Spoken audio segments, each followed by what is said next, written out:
Voilà. Mais moi, je pense que son originalité des pères et mères. Voilà, ces histoires-là des pères et mères. Là, moi, j'ai. Ça veut dire qu'ils ont trop animal. Ils ont un degré. Non, oui, ils ont un degré. Oui, ils ont un degré moins à voilà. Toujours un cycle moko universalisé. Ça veut dire que tout, ils ont comme un moko. Culture, ils ont comme un moko. Nous, ils ont comme un moko. Alors, faut toi apprendre et accepter de vivre en famille. Ce qui a magasiné émergé à soleil lune. La lune ne fait qu'interpréter la lumière du soleil. Ça vaut de savoir tout ça. Nous autres, il y a un Rome, il y a un Vatican. Le Vatican. Et ça, on est pour le Vatican. Vous êtes des aveugles. Comment? Je pense qu'il faut questionner vos pasteurs. Pourquoi ils ont fait ça? Il faut questionner les abbés. Les pasteurs, même les abbés,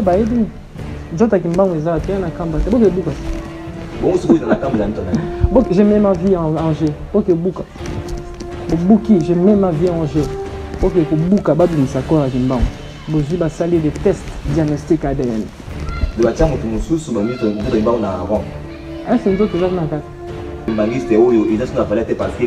vendu. L'église Kimbangis était vendue. Et vendu par qui? Par l'église catholique. L'église catholique. Oui. Surtout dans Kiangani. Mais moi je pense que tant ma kambesani na batata, batato bakinda kinde pe ba yebisa Kiangani vérité. Kiangani a vu pouvoir au yemoro yebi na ngote. Vatican mon akawana. Vatican est un sanctuaire de plusieurs reliques. Il y a ancêtre, il y a humanité. Les salles puissance, il y a Reine Mariale. Vraiment, plus du pays, et comme on vous dit, quel est les esprits par rapport à la guerre qui se passe à l'Est? Les esprits? Oui. Les esprits ne disent rien du tout. Maintenant, ce qui se passe à l'Est, c'est normal. Qui vous dit que c'est des esprits qui connaissent tout? Il y a des esprits qui sont plus durs. La carte a donné une hiérarchie spirituelle, il y a des esprits qui sont plus durs. Il y a des esprits qui sont hyper intelligents. Bokaba Limboka, dans 5 ans, il y a l'équipe. Dans 5 ans, on a l'oublié pour m'écarter. Parce que ma douceur s'est préparée à ma casse et fou. Je pense qu'il y a eu beaucoup de prophéties. Bini, dans l'église, où il y a ces kakenda. On y a 3 ans de moko. Élection Izalate, élection Izala. Je vois un rotambo à la Kiti, je vois ceci. Dieu m'a dit, Dieu m'affirme que je serai président. En fin de compte, voilà la réalité. Ce qui est sûr que président, il faut le cas Kabamboka, ancêtre. C'est important à dédier Bamboka dans le stade de l'action. Il n'y a pas si Bamboka. À Kabam, on a Bamboka avec divinité en nature. Sauf qu'à Kabi, on a dû faire le Est et à Congo. Je pense qu'il y a Lobaki. Mobutu, tellement il était connecté, il savait la loi, comment renaître un pays. Voilà. Ce que Mobutu a fait, Mobutu a fait la renaissance, le modèle d'un pays. Voilà. Et c'est ça, sinon Moni a changé, c'était obligé de se rechanger comme Zaïre. Pourquoi? Parce qu'il a eu à faire un contrat avec Zaïna. Voilà, ça c'est sa vie, il a eu à faire un contrat avec Zaïna.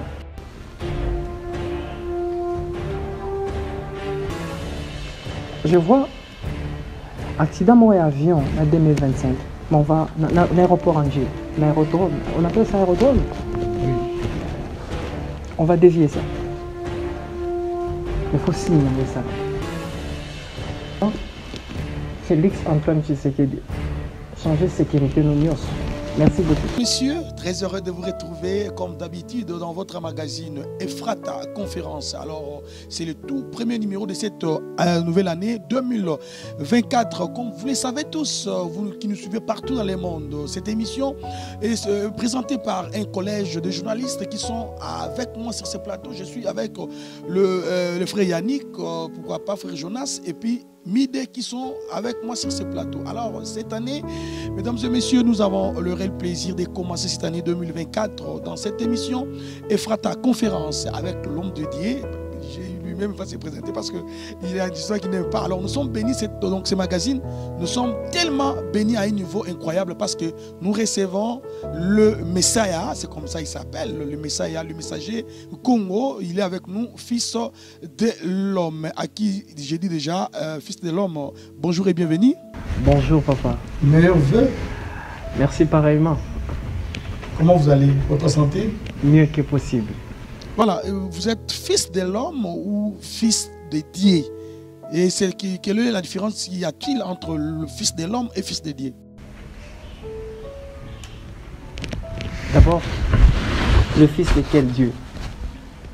D'abord, le mot Dieu, par étymologie, qui veut dire tout court le jour de Jupiter. Quand tu dis Dieu, cela veut dire que Jupiter. Quand tu dis Jupiter, directement, c'est Zeus. Quand tu dis fils de Dieu, en réalité, tu dis fils de Zeus. Alors que Zeus, c'est la divinité à monde mineur. Il ne base pouvoir à créer multivers. Je pense que je suis un fils de l'homme. Vous êtes un fils de l'homme. Pourquoi vous avez préféré, vous alors, pourquoi vous avez préféré qu'on vous appelle fils de l'homme? Pourquoi? Oui, moi, dans la moto. C'est ça ce qui est important. Vu surtout aux abats na bateau. N'est-ce pas? Vu surtout au bébé na papa na maman. Alors, pourquoi moi na outaka na papa, je pense que nous sommes fils de l'homme. Congo. C'est ça. Très bien. Alors, comme Mboka Nabiso est outil la période de ma ponami pesali, ma ponami oyo, tout vous avez des résultats présidentiels. Et donc, c'est focalisé plus d'abord na Mboka Nabiso, mais avant cela, on a fils de l'homme, Aza na église nini et puis Aza na religion nini. Papa journaliste, je pense que depuis la nuit des temps, loi et naissance, ils ont manifesté. Mon côté, mon bébé à botani, na front, babambi, chrétien, musulman, tralali. Ça n'existe pas. La religion, c'est vous, les humains, les beaux créants. Je pense que le Fils de l'homme n'a pas de religion. Est-ce qu'il y a une religion au soleil? Personne ne connaît. Qui connaît la religion Yamang? Qui connaît la religion d'un nouveau-né? Je pense que c'est pareil. Beaucoup de gens s'identifier comme étant des êtres sans religion. Le Messiah est sans religion. Le Messiah est l'étoile de l'aurore. C'est ça. On vous appelle alors prophète du Congo?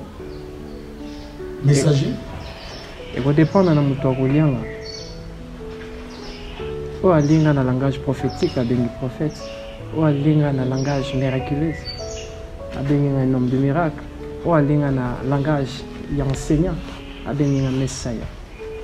Tout court, je suis qu'un fils de l'homme Congo. Alors, votre réaction par rapport à l'élection et en plus de ça, Tolanda qui déjà a émission Eleki, Oloba qui a déjà que non, Félix Tshisekedi Auzala, rééli et pour autoproclamer à autour Pirobima. Alors, réaction na yo, impression na yo ezanine par rapport à l'élection Eleki na Mboka na biso. Oui, papa journaliste. Je pense que impression nanga comme étant un fils du pays, comme étant patriote. Je ne peux qu'accepter tout ce que le Créateur nous donne comme président. Voilà. Mais, souci nanga eza que bakonzi ya Congo baluka kolata costume ya kozala ba père de la nation. Oui, notre président Antoine Tshisekedi, ça est komamaka déjà. Mais monsieur ute koleka na lobaki eloko moko. Nyonso ezosalama na Congo na oyo ekoya na oyo bazokana nyonso ekomama po bitumba nyonso tu ekoyaka na futur ya Congo si tolonga yango ya Congo ezala Congo. Je m'explique. Je suis très content. Il y a président de la Comérélie. Je pense que des grands pouvoirs impliquent des grandes responsabilités. Et les grandes responsabilités à niveau patriotique exigent vraiment un grand amour de la patrie. Notre président doit apprendre à se marier avec la patrie. C'est ça l'unique travail à comme père de la nation. Fait 5 ans déjà au tout ça là. Donc à Balara la nation a été lilo. Non mais il y a des procédures. C'est pas quelque chose où la non, il y a un travail. Il faut travailler comme père de la nation. Alors qui doit le faire travailler? Parce que déjà, 5 ans déjà passé. Qui doit les faire travailler? Moi, je suis rapport à biso tout le monde. Il y a le Cameroun pour aller de Sikazali. C'est ça. Alors, Cameroun, pour aller de Sikazali. Pour aller de Sikazali. Merci beaucoup. Et c'est sur base de ça que je te permettre d'aller à Komitamboula. La carte à ma belle et à mon lien.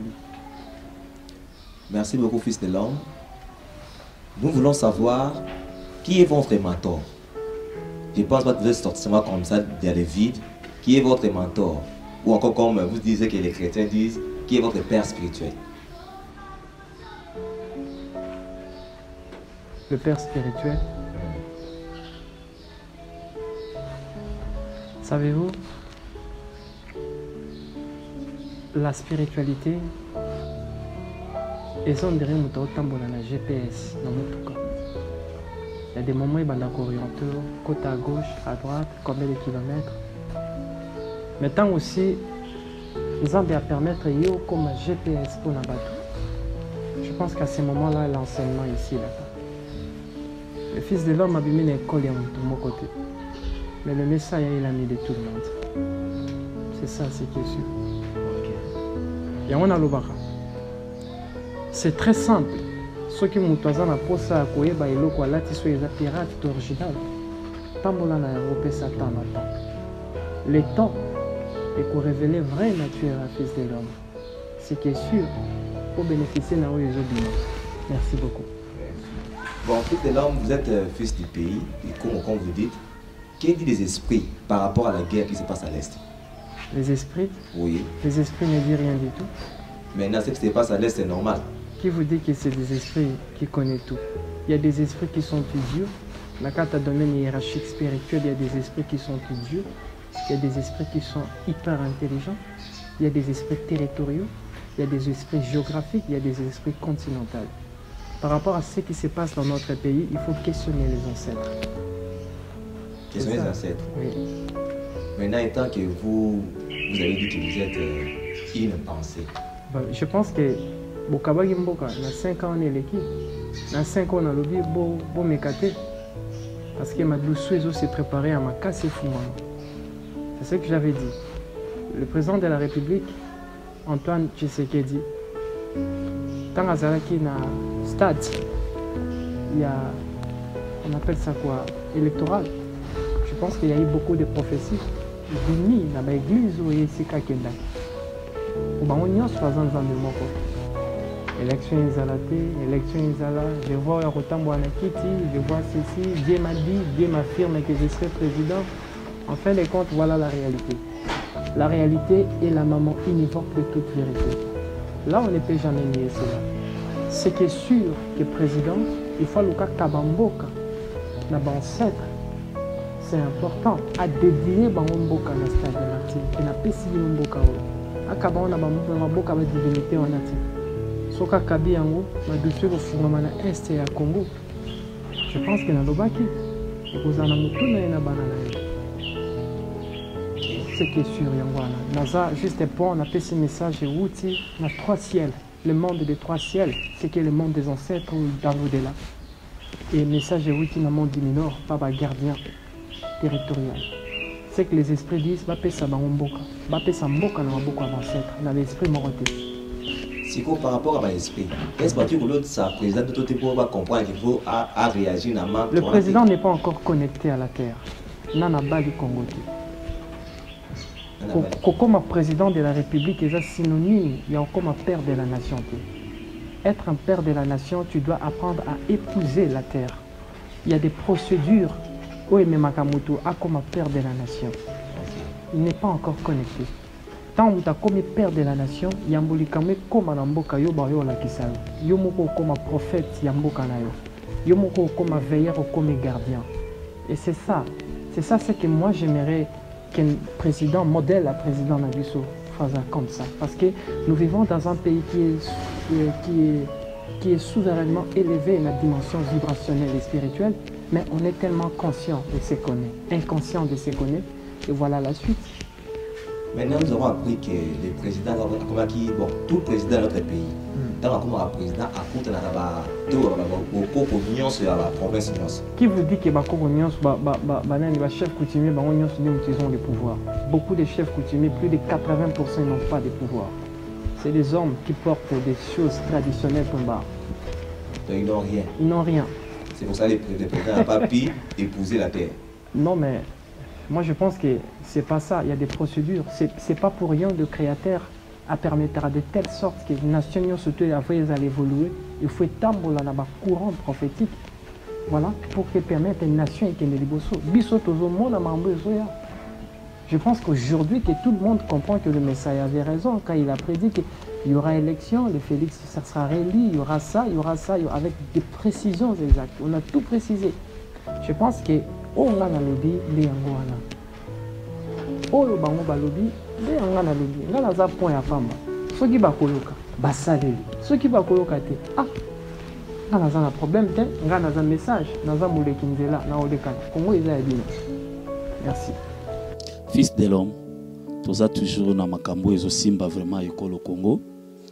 Okoki koyebisa biso divinité de l'eau ezali nini pe koki ko expliquer biso na mozindo mboka na biso Congo pourquoi babengaka yango Zaïre.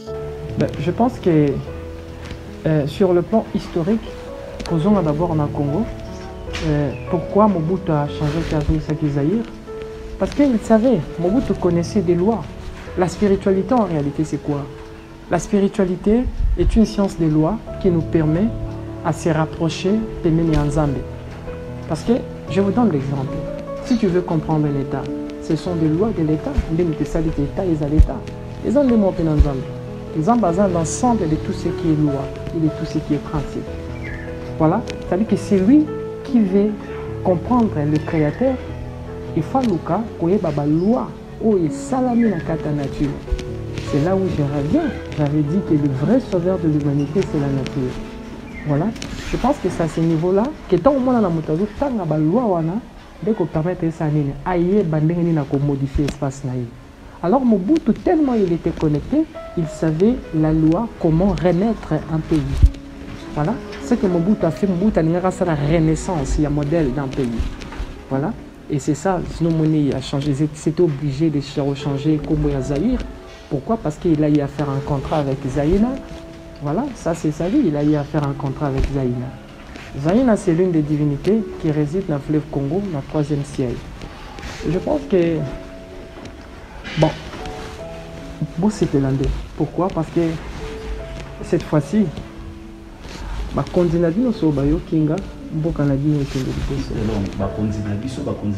non mais je pense que je respecte les lois et les institutions de la République. Mais là, mon condité. Merci beaucoup, fils de l'homme. On a dit que il faut changer Congo à Congo. Mais oui. Et pourquoi Congo Léopard? Non mais. Laissez-moi évoluer.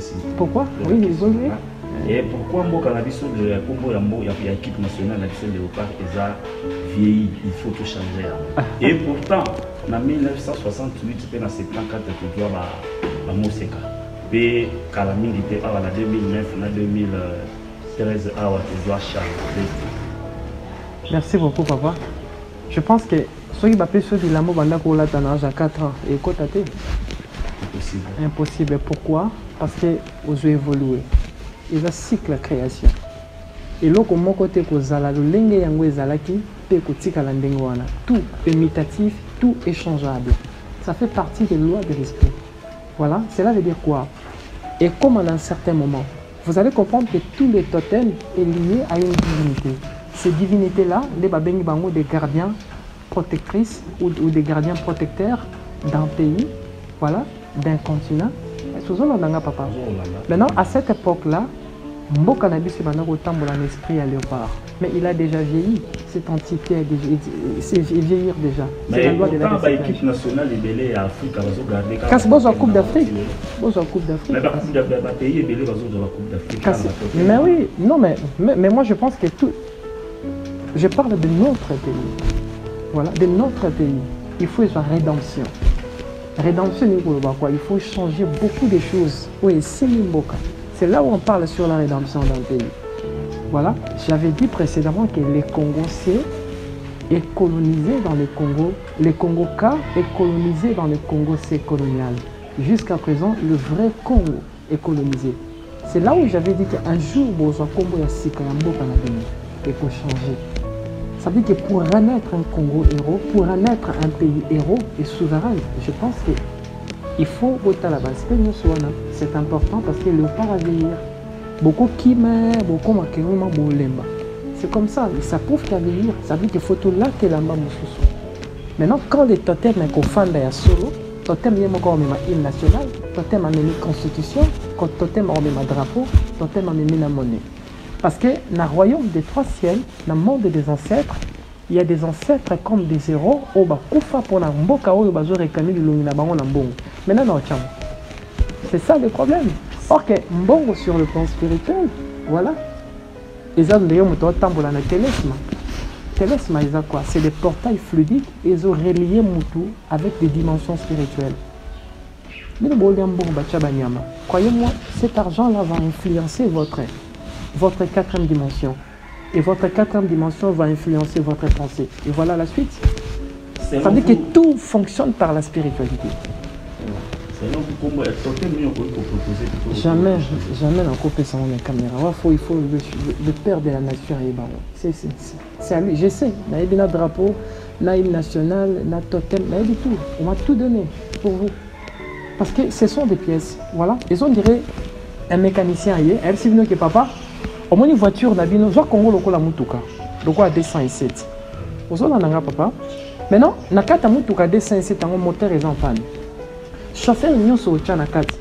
Il faut chauffeur. Pas profane.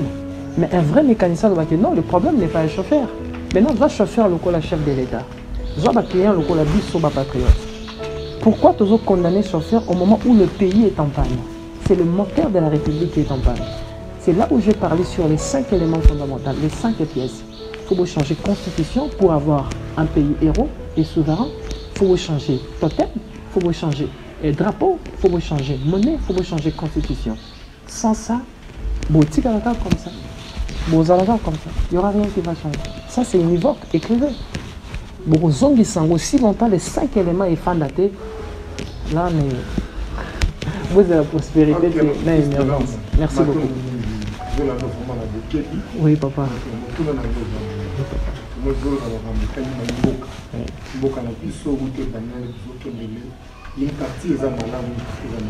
Non, non, c'est ça, madame. Ok. Et là, on est ça pour l'indépendance spirituelle de la République démocratique du Congo.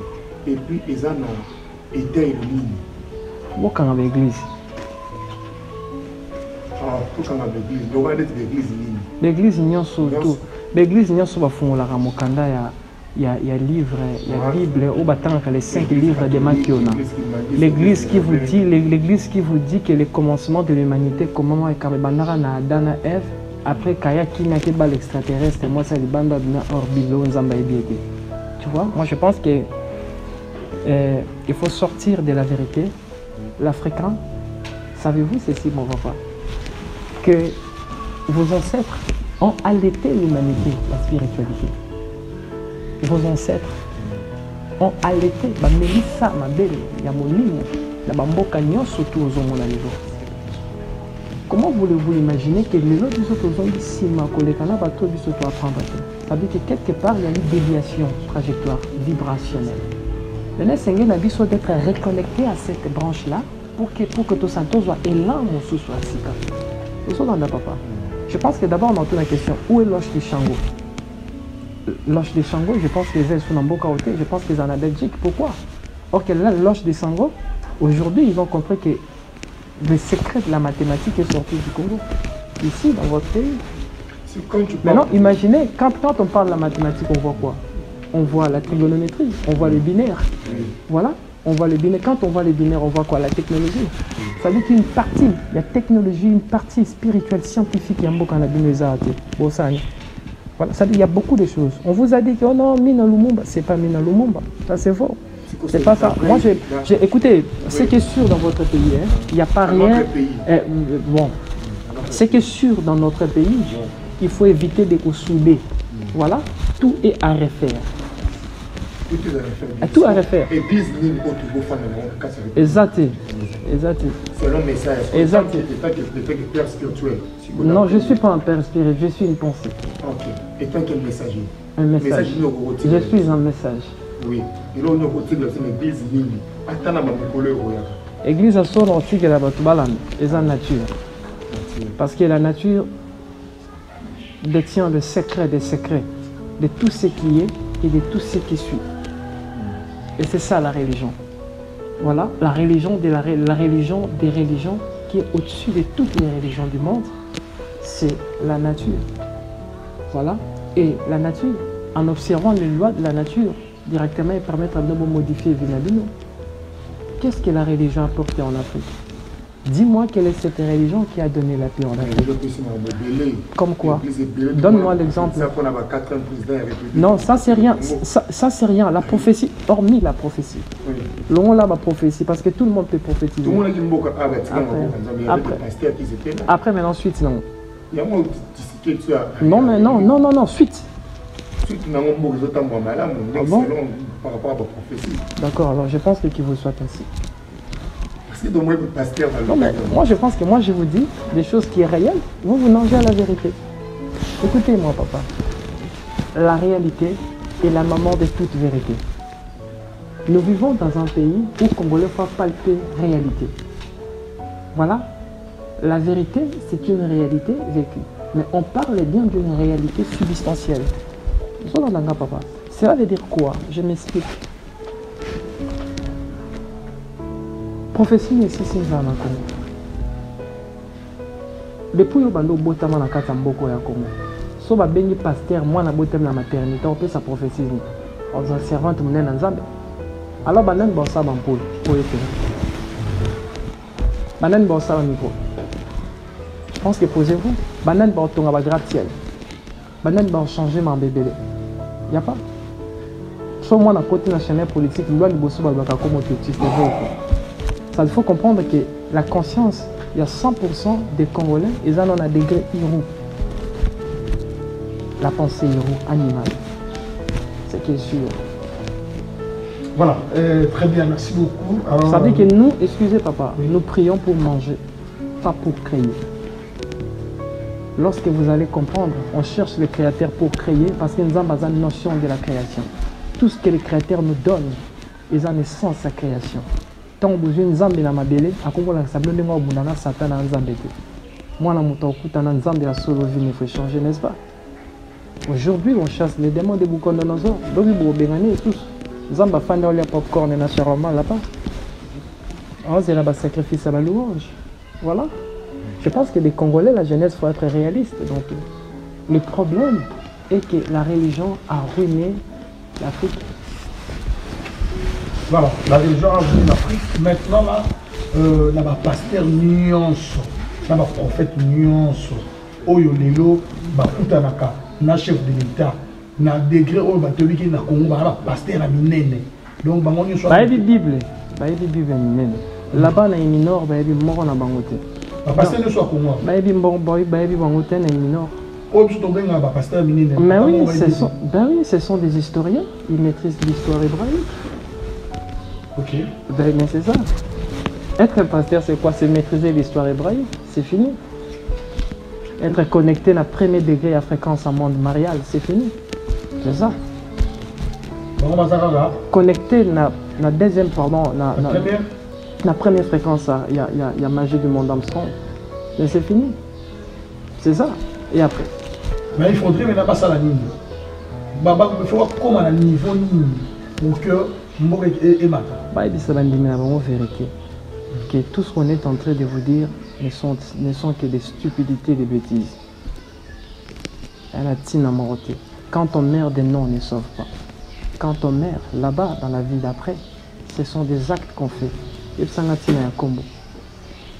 On vous a dit quand tu crois au nom, tu es sauvé. Je pense que même un assassin a Koko Tabokonza Likolo parce qu'il a créé au nom. Moi, je pense que non.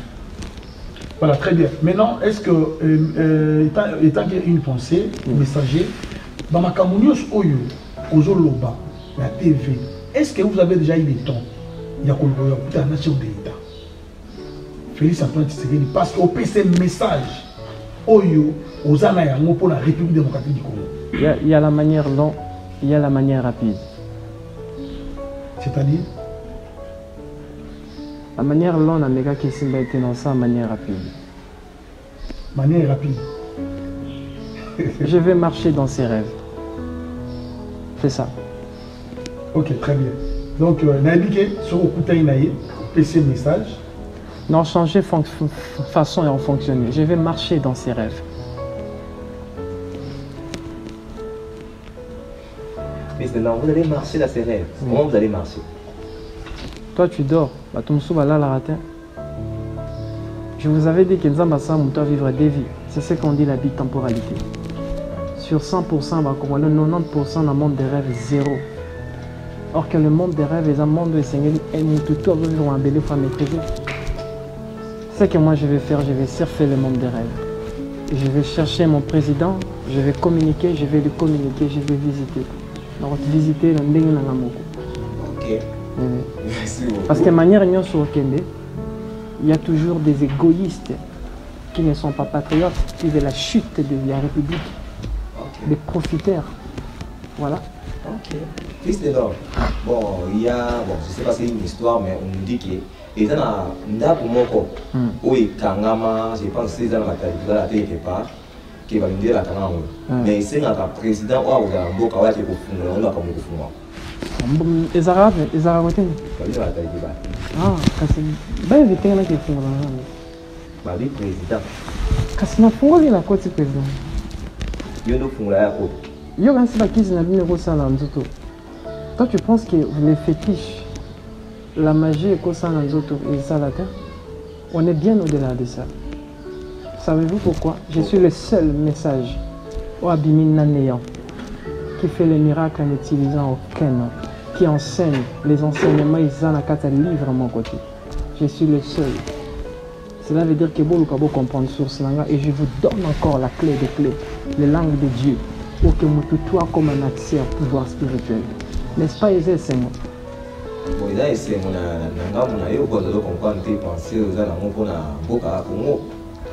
ben, moi, je pense que le temps est un meilleur allié à la réalité et la vérité. Ok. D'accord, voilà, je pense que tu es là. Si tu vas rater dans le fond, tu vas vraiment. Ouais. Bon, revenons un peu à propos de la spiritualité. Osons dire que Mboka na biso Congo, quand on est en Israël. Maintenant, comment se fait-il que vous avez des clichés? Bah, clichés qu'on a au monde à Miana. C'est vrai, quand ça commence à faire. Vraiment. Okay. La carte de RDC est dans Israël. Ouais. Maintenant, comment ils ont connu que Nzamba a raté? Parce que nous croyons aujourd'hui. Mais le Nzamba a raté. Au Nzamba, mais ils ont dit que l'église va canadienne. Mais la divinité, c'est des divinités. Bon, divinité, oh, ils ont dit que ouais. Il y a beaucoup qui ont la montée. Non, oui, mais quand on a beaucoup de gens qui ont dit que beaucoup de gens qui ça. Il faut pas Palestinien, on doit expliquer. Au bout de la binois. Il faut pas être belé. Président Fatik a bon. On est au salaire qui est bon.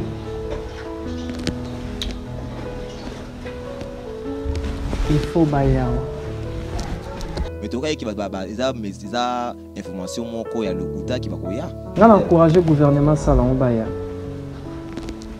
Ce qui va indiquer Batika Bambaya, Bafan sa constitution, Bafan sa loi malam Batika Bamba Kota. C'est pour ça que c'est Congo est un nene pour la bino. Ils ont pour la biso. Donc tu vas rendre le coup il y a plein d'angoko. So ba loi ifandi malam. Tu vas rendre pour vendre bango kimia. So ba loi ifandi malam, constitution ifandi malam. Bafan pourquoi? Tu sais combien de nos frères bazar en Europe, ils sont à l'aise. Ou l'année décembre faut bien aller pour atteindre au moins 100 €. Je pense que bakuna bazar mboka bapaya. Mutu mota zapana. Chana mutu no personne n'est chez soi. Ils sont tous surtout quelque part. Est-ce que connais-tu origine la barrière arrière grand-père Nalo c'est Kabaouta? Mais pourquoi jugez-vous les uns les autres? Aussi longtemps, mort on a quatre années d'origine. Le plus important, c'est ma belle moko. Le Congo est grand. Il faut tout accepter. Dans le l'émission, il faut accepter. Le jour où on fait de sa constitution, on fait de la loi au Congo, il faut tout accepter qu'on fait un peuple pour l'émergence, pour synergie et permettre l'évolution. C'est important. C'est très important. Je pense que moi, j'encourage les chefs de l'État à permettre à la Palestine. Mais c'est bon, il y a chemin. Quand on a vu les affaires, le temps où il y a la banque, on a ça, il faut bailler. Petit cabot font la porte, bailler. Tout y a la banque Kwanga, tout y a la banque Mutambu, tout y a Matendele. Voilà, pour profiter du soutien au Congo. Je pense qu'il va porter en plus, il faut bailler.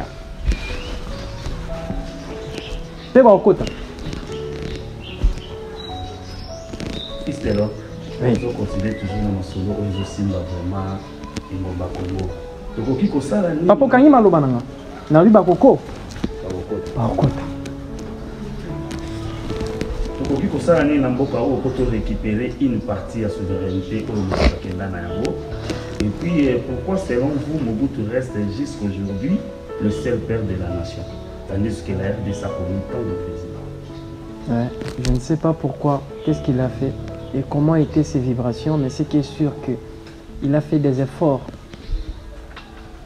à sacrifier sa vie pour la patrie. Yokara yokanga papa.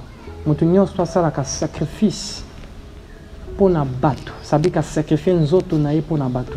Croyez-moi ça héros. Mobutu a sacrifié son âme pour ne quitter un beaucoup. Savez-vous ça?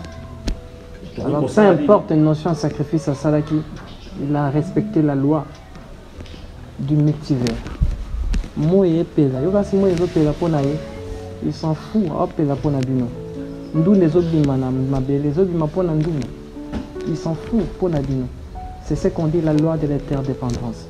Celui qui transcende à comprendre la loi et à sacrifice devient un fils des cieux. Mobutu c'est un fils des cieux. Alors tu vois que ça ni côté. Besoin de sans autre ici. Après vous ressusciter l'esprit naïf. Pour souveraineté, il y a des moutaf. Pédé ça qui flamboie souveraineté. Des fois qu'il y a un mot à ne pas. Ceux qui ont récupéré corps, ils ont après, sans les commis, il y a des choses qu'on fait pour que son esprit agisse. Comment voulez-vous croire que l'esprit a mousé et ont surfé jusqu'à quoi qu'il s'aligne à 50%? Voilà. Je pense qu'il y aura un moment et ça à 100%. Avant midi, mon abango ça à 100% et sengeli na bango. Et sengeli na bakambiambo kabasala nini. Bazwa, voilà. Babilongyo ya bango wana bakufa batiango na kati ya bambongo. Et je vous dis encore, Boliam Bongo Moro Namboka Borbengango héros. Bongo Musu Bolia Namboko Borbengango Nzimbo. Bolia Dembongo, franc et longo. Boko Mango Lelo Nebisini. Franc Congolais et Longo Namboka. Franc Congolais Longo Namboka, Kassé Segé, Tourdia Moussou. Nalobi héros. Héros. Yaba héros. Nalobi héros ya français. Yaba héros, Yaba héros. Pour Namboka. Balongi. Bolia mbongo ya balongi na mbongo ya nzimbo. Yango na mbongo wana nde muteko za bilongi ya ba o nyonso to ba précédent ba sacrifier vie na bango. Être un père de la nation, il faut accepter ça, se sacrifier. Il faut okoma mbeka. C'est-à-dire Mobutu s'est sacrifié. C'est sacrifié. OK. Et personne n'a osé faire ça. Na ba o nyonso ba leki. Fils de l'homme. Pourquoi l'Afrique devrait avoir besoin il y a roi spirituel? Ma roi. Je pense que d'abord, il faut comprendre que l'Afrique, sur le plan vibrationnel, l'Afrique n'a qu'un aspect royal. Vous allez comprendre que l'histoire de toute l'Afrique, il y a eu toujours des royaumes, des royaumes, des royaumes, des royaumes. Après quelques temps, quand des colons sont venus, sous-entend qu'ils sont venus nous civiliser, ils nous ont imposé, voilà, des structures démocratiques, des républiques. En réalité, c'était des royaumes. Pourquoi? Parce qu'il faut tout s'accorder. Voilà, la fréquence, il y a royaume pour nous permettre de telle sorte que nous, Congolais, tout ça, de vraiment cette souveraineté, nous avons Oyango et Longo Bani. Merci. Ok, on peut donner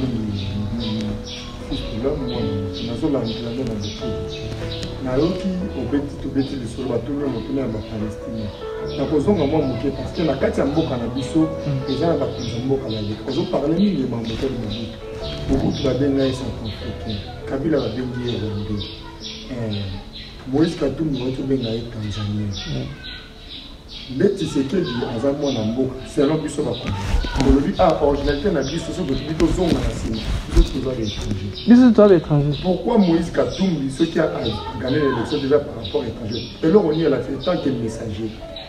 Non, ben en fait en réalité Moïse Katumbi a gagné pourquoi je pense qu'il y a un qui bien Moïse Katumbi a na elembo ya kozala ministre ya économie ya mboka oyo azana elembo ya kozala président te même ça qui bino na lobaka ngo na 2022 c'était na décembre entre 2023 que Moïse Katumbi azana elembo ya kokoma ministre ya économie non président de la République. On est un président bamuta bota mara président ce matin a commis il a fallu travailler comme un père de la nation. C'est comme un homme. Mutabota maka déjà, abota maka déjà homme. Ce qu'on fasse ça, le travail pendant comme un parent. Voilà, c'est ça ce qui est sûr. Mais je pense que c'est ça que je dis. Niveau nabiso, ils en ont trop, ils en ont assez makase. Voilà, non te comprendre, non te accepter paradigme ainsi caté. Tu dois accepter l'enseignement ainsi caté. Qui connaît ses origines? Mais autant les famille royale, où ils sont en Angleterre, ce sont basés en origine yabalement. Mais basés en diriger Angleterre, n'est-ce pas? Moi je pense que c'est ça ce qui est fou. Voilà. Mais moi je pense que surtout la originalité des pères et mères. Voilà ces histoires-là des pères et mères. Là, moi j'ai. Ça veut dire qu'ils ont trop animaux. Ils ont un degré. Non, oui, ils ont un degré. Oui, ils ont un degré moi yabani à et ça, c'est des animaux qui peuvent penser ça dans le monde, dans le monde universalisé. Voilà. Tout un cycle moko universalisé. Ça veut dire que tout, ils ont comme un moko. Culture, ils ont comme un moko. Nions, ils ont comme un moko. Alors, faut apprendre et accepter de vivre en famille. Voilà, c'est ce qui est sûr. Qui connaît ceci, ses origines? Nabato, Bazo, au moins, qui connaît ses origines? Mais oui, qui connaît ses origines? Peu importe, qui connaît ses origines? Moi je pense que qui connaît ses origines? Qui connaît l'origine? Il y a papa Etienne Tshisekedi. Qui connaît ça? Mais personne. Qui connaît les ancêtres? Mais personne. Ils sont tous aux abats inconnus. Voilà. Ils sont derrière Moutafanda à Sophie Mouninga, moi dans ma camp. Arrière, grand-mère. Parfois, ça rappelle du Kangou. Biso tout toi dans ma camp, biso tout toi bâtard, biso tout toi randéwana. Donc inutile au jugeant. Ok, c'est inutile au jugeant. Merci. Nakolanda ma message néo na Samuel Massambi qui dit différence entre Thomas Massambi. Je pense que moi et Samuel différence c'est juste que c'est comme la lune et le soleil. C'est à vous de choisir. Oh, Dieu faut être sabiso. Faut y aller, c'est sabiso tout ça, tout ça, pas tout ça, la lune est éternelle, les voix caméra, les yeux qui baillent, n'a pas ligne dans sa soleil. Autrement, dans la Samuel Massambi, la qualité à ça la émission, dans le dictionnaire, dans le livre de colère, à Zobimi, ça va brancher. Mais il y a aussi la émission, ça va brancher. C'est ce que je vous dis. Tant qu'on monte sans épeli, c'est qu'il y a un magasin qui émerge à soleil. La lune ne fait qu'interpréter la lumière du soleil. C'est à vous de savoir tout ça.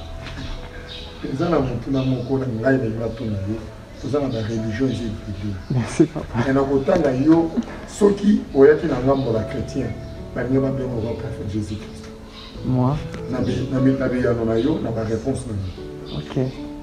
Tellement que vous avez un messager, vous avez un message, normalement vous devez comprendre tout. Qui connaissait la religion de Sanada? Elias et Jésus. Oui, beaucoup diront qu'il était un Seigneur. Mais c'est faux. Un message vient sans religion, comme un enfant. Un message vient sans religion. On n'a pas besoin de ça. Est-ce que moi j'ai besoin, il y a tous les démons méconnus, des esprits méconnus. Je pense que c'est à ce niveau-là. Je n'ai pas envie d'utiliser un nom. C'est ça la différence d'être un message et être un prophète. Un profil, franchement, dans le profil, ndenge tokutongo na la film depuis de enfants de Topoli, ils ont représenté Jésus-Christ. Je suis reconnaissant, je ne sais pas là faut que la maman a botinga aille pas origine nanga. Je pense que pour mon collègue faut bien gagner à ma famille mais yo binisi moi non moi je pense que c'est comme ça mais ce qui est sûr nous autres les africains nationalité congolais mais l'esprit est universel, Messiah. Je pense que les Chinois abandonné enseignement nanga. Ça va. Moi j'enseigne sur l'amour inconditionnel. Voilà ce qui est sûr. Voilà, merci beaucoup. Des mots bio,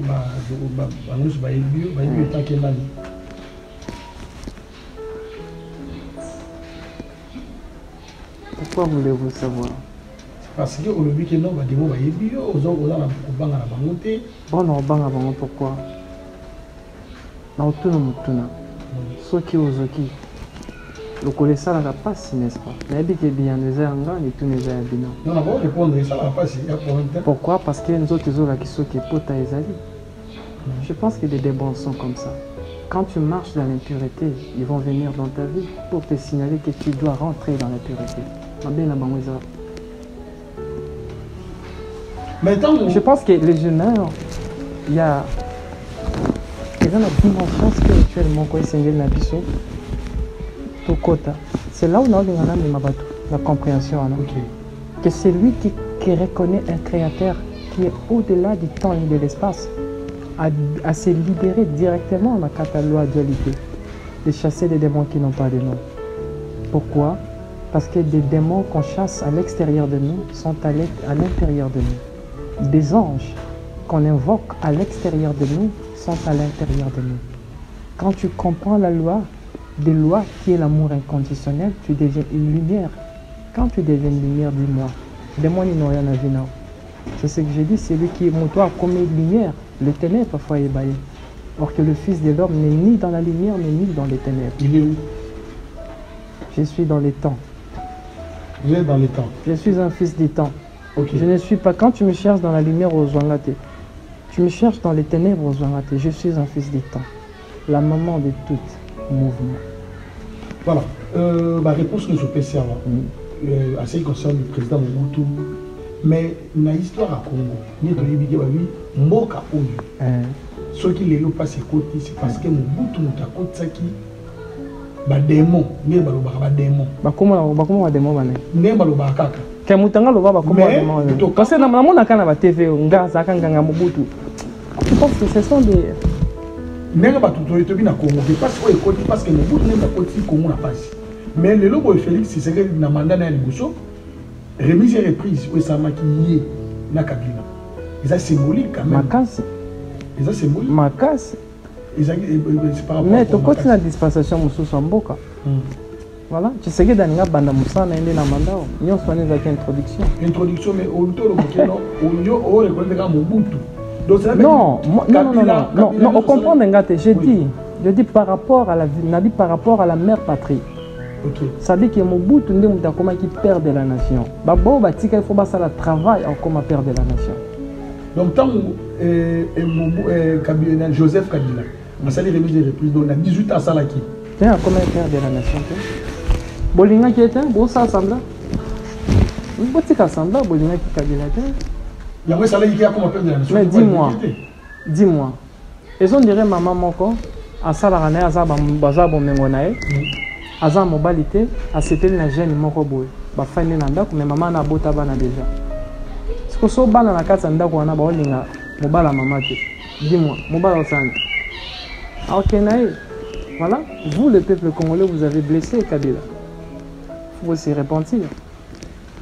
Oh. Mais je vous dis. On va Kabila. Ben Ozon là. Comment? Parce que qu'est-ce qui va oh comment? Ozon. Ozon la mort comme état. Ozon. Ozon la mort comme état. Bon il faut ça. Avec Ozon le Beaucoup. En jour, je dis, en 2028, parce que ma mandat Félix est aussi là. Non, tu sais, après, tu sais que de moi, ça va. Après, moi, si. Na momo fatanga non, à otanga. À otanga, le monde. Bah, préparé. Le monde est préparé. Mais nature est préparée. Ah, cela veut dire comment connecter par rapport à un message. Ah bon. Je ne peux pas tout dire dans la caméra, mais c'est que sûr qu'au zoom. Ok. Voilà. N'habitez. Autour de l'eau, il y a une importance à ma casse. Pour le dire, au Luka qui okutama, na président Félix, balinga qui okutama na yité. Mais au lobby, au marché na vanilo tonaï. Ouais. C'est un peu, ils un peu absurde, ils un peu abstrait, n'a pas la tête. Est-ce que ma candidature me souhaite qu'il y en a des bandas? Yanza Menin Oyo Limanga, parce que le Yanza Menin. Moi, je reconnais un créateur qui est au-delà de vos divinités. Un créateur? Oui, je connais un créateur souverain absolu. C'est lui dont je connais. C'est lui qui a créé le multi-univers. Il a créé le 9 NEA des Bitons. Il a créé des Shikurapta, des Akureapta, des Ekureapta. Il a créé des êtres galactiques et interstellaires. Un créateur dont l'amour inconditionnel est sa manifestation. Je connais un créateur qui n'est pas amour, mais il est l'amour inconditionnel. Merci beaucoup, fils de l'homme. Maintenant, quel péché Martin Faoul a commis pour qu'il ait l'opposage? Le destin. Le destin. Et vous avez dit comment déjà? Non, comment?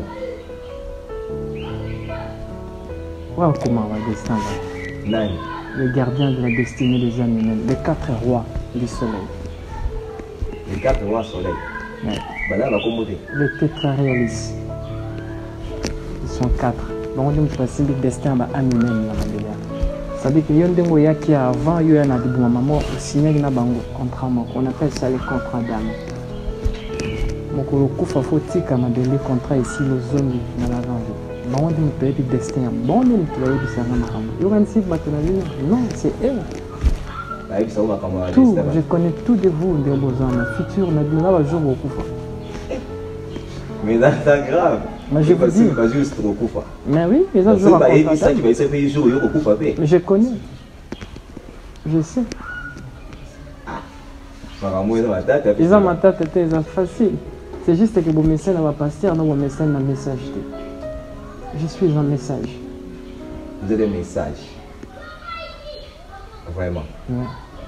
Maintenant, Nathan Yakala, le père, je le fais, tu sais qu'il dit. Papa, il ça qui est, il faut qu'il y ait un courant central. Pour que ça ait un ndako, na chambre la tombe ya Simon Kimbango pote, azwa makambo o mubutu. Nzota Kimbango ezakati. Il y a à Rome, il y a à Vatican. La Vatican? Et ça, on est pour la Vatican? Vous êtes des aveugles. Comment? Je pense qu'il faut questionner vos pasteurs. Pourquoi ils ont fait ça? Il faut questionner les abbés. Les pasteurs, même les abbés,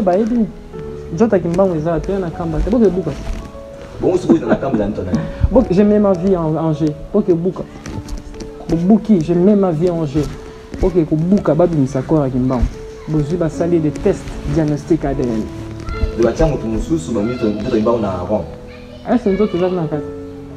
L'homme consomme les illusions. C'est ça, dit ta religion.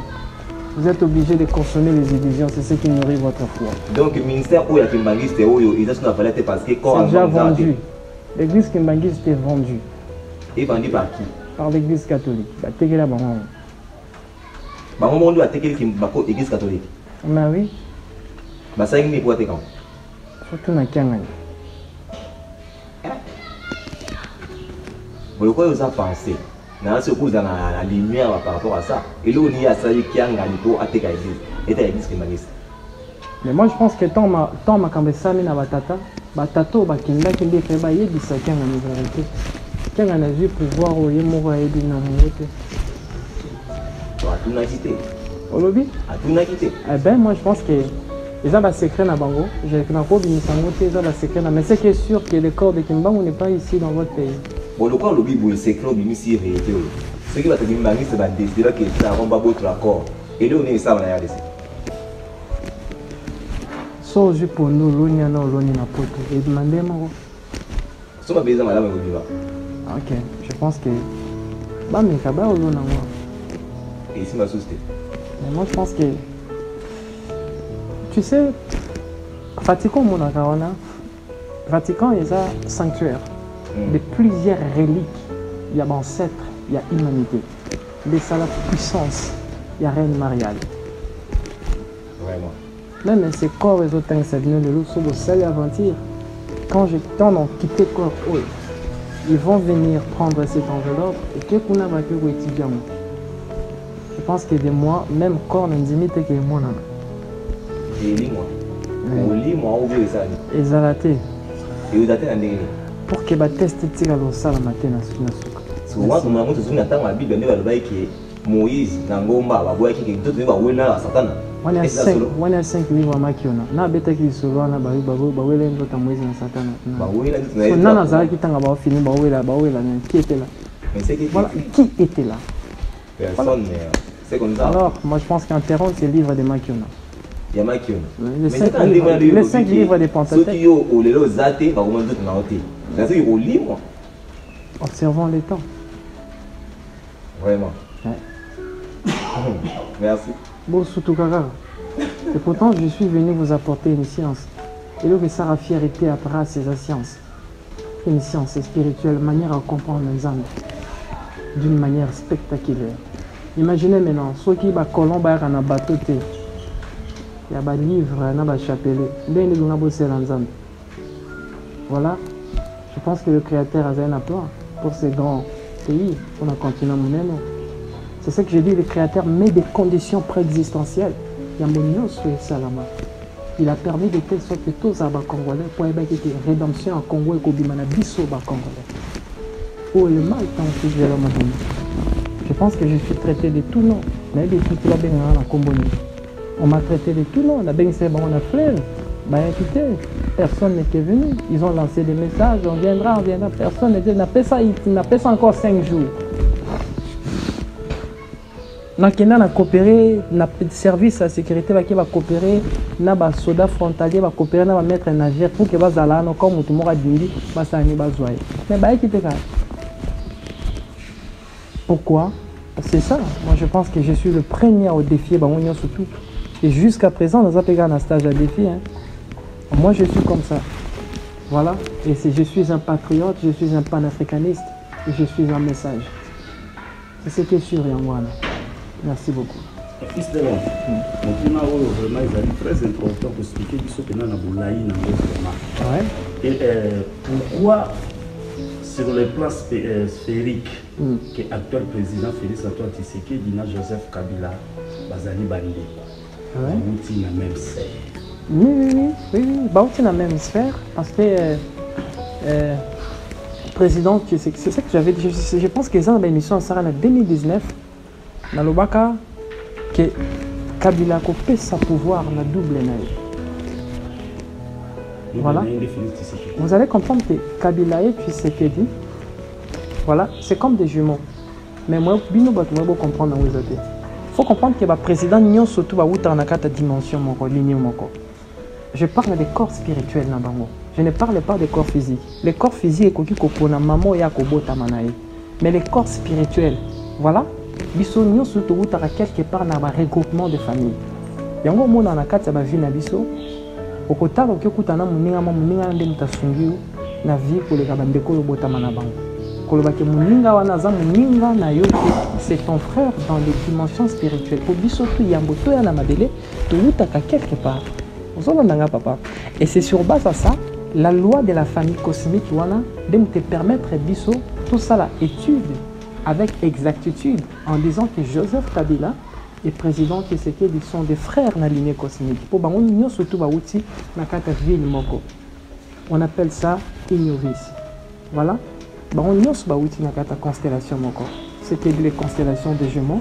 Au-delà de la constellation des Gémeaux, Voilà, vous allez voir que le président Tshisekedi dans un même mois avec le président Joseph. Voilà. Ou, je parle, le sénateur à vie, Joseph, je ne sais pas si je m'abuse. Voilà. Pourquoi? Là, d'abord, sur le plan des 12 signes astrologiques, ils ont des mêmes signes astrologiques. Maintenant, sur le plan vibrationnel, il y a la maison de Bango Baouti. Baouti, c'était la même maison, la maison des nourrices. Mais là, ça fonctionne bien. Yo, Zaratan, va foutre. Yo, au Congo, tu as des mapas, ça va dans la même bilongo, mais comportement est différent. Il y a le Baïnana. Quand tu as ça, l'émission à télé, au film à Kabila, chaque jour, tu as quand même dossier, c'est bien Kabila. Qu'est-ce que vous voyez? Bilo détruit du Cambodge, ces gens-là déjà depuis longtemps. Mais c'est ça, nous on en a fait dans nos autres travaux congolais. Bon, je vous avais dit ici, et voilà, tout ce qu'il y a.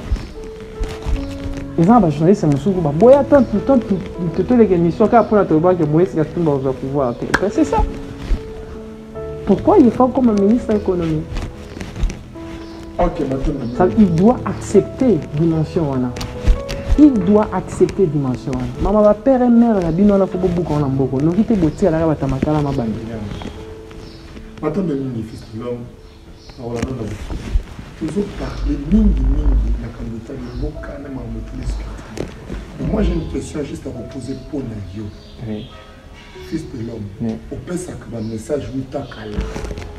Mais dans la émission Nagio, qu'on ça du pays pour le fils de l'homme comme on il can soit né et puis autant il libis wapi parce que les gens là prophète nous ba messager nous sous ba tangi ba pasteur nous sous ba théologie a comme pasteur c'est comme le fils de l'homme parce que autour le ba awa pour obéir la chef de l'état na molimo na ndo je vais marcher dans ses rêves c'est comme fils de l'homme nous sur tout au yo aza c'est naturel abotama na moto ayekola ko.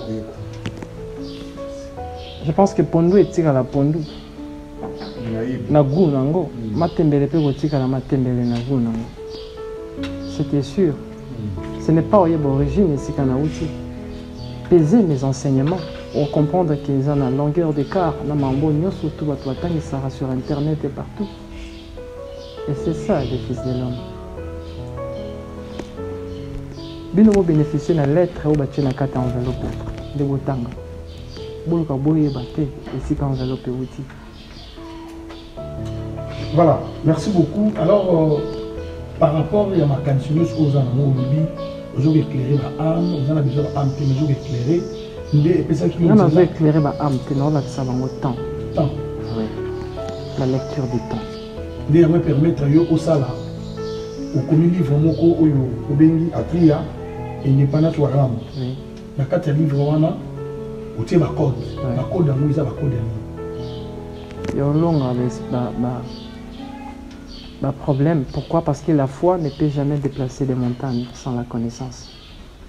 La foi a le pouvoir de déplacer des montagnes qu'avec la connaissance.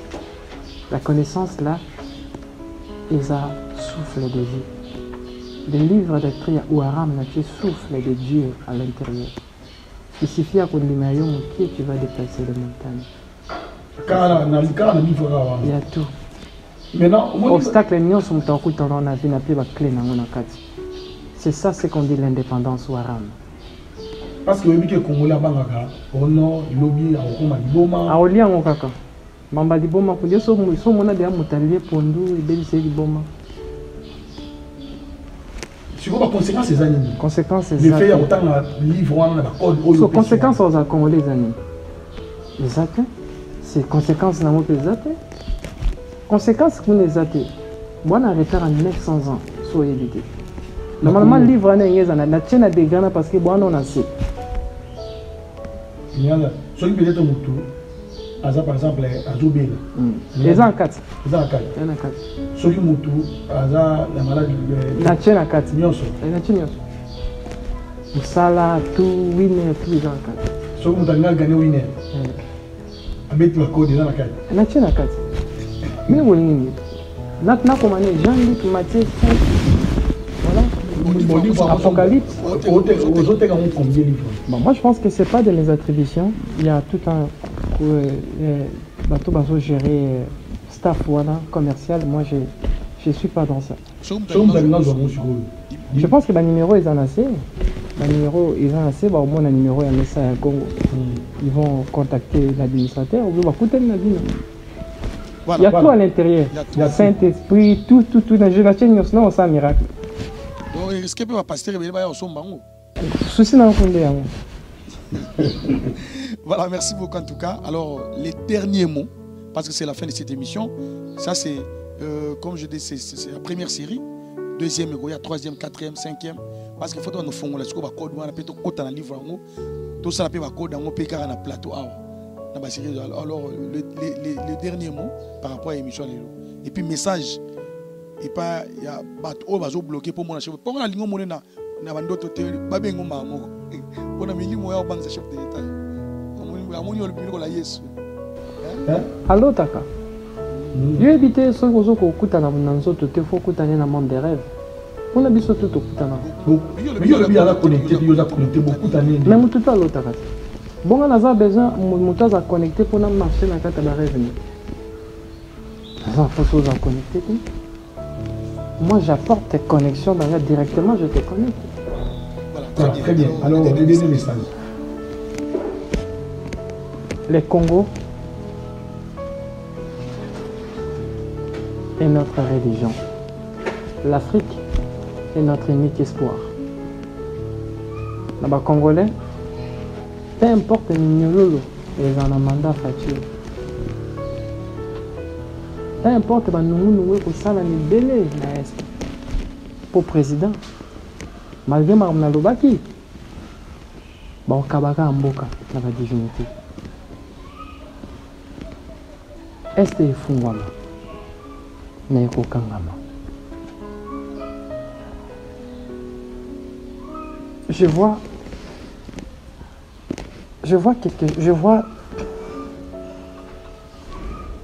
lis mon Kengue Salama pour la destruction en Congo. Opposant à Congo Bakeba, mouvement moko koye sangisa bango nyonso tout. La but est de pouvoir pour rien changer. Mais pour dévier,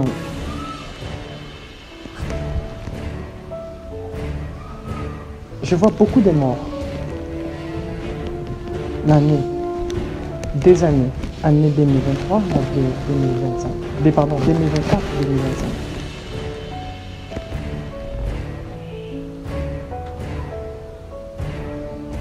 Je vois accident mon avion en 2025. Mais on va à l'aéroport Angers, l'aérodrome. On appelle ça aérodrome. On va dévier ça. Mais il faut signer dans le salon.